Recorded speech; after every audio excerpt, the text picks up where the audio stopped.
మీరు ఇప్పుడు నన్ను అడుగుతున్నారు 2016లో ఆల్రెడీ అరండల్పేట బ్రాడీపేట అసోసియేషను కోర్టులో కేసు వేసింది. దానికి ఇవాళ వరకు రిప్లై ఇవ్వాల.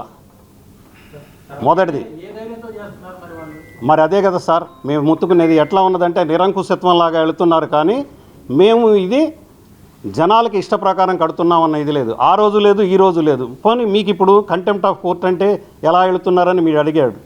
48 డిగ్రీలు వచ్చినాయండి 48 మందికి. వీళ్ళందరికీ సెటిల్ చేసినాక తెయ్యమని. రూల్ ప్రకారం సెటిల్ చేసిన తర్వాత చేస్తారా, లేకపోతే బ్రిడ్జి కట్టేస్తారా? వాళ్ళకి రీహాబిలిటేషన్ ఇవ్వాలి, కాంపెన్సేషన్ ఇవ్వాలి, అన్నీ ఇస్తే కదా. అవి ఇచ్చిన తర్వాత మొదలు పెడితే ఇది. అవన్నీ చేయకుండా చేస్తున్నారంటే కంటెంప్ట్ ఆఫ్ కోర్టు కాదండి. ఏమండి?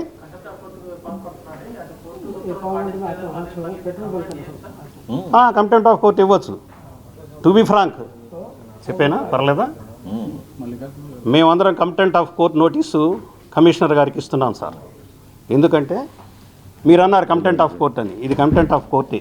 48 మందిని ధిక్కరించి వెళ్తున్నారు కాబట్టి ఏది కూడా కోర్టు ఇచ్చిన ఆర్డర్ అన్నా ఫాలో అవ్వాలి, లా అన్నా ఫాలో అవ్వాలి. రెండు ఫాలో అవ్వకపోతే అది కంటెంప్ట్ ఆఫ్ కోర్ట్ అవుతుంది.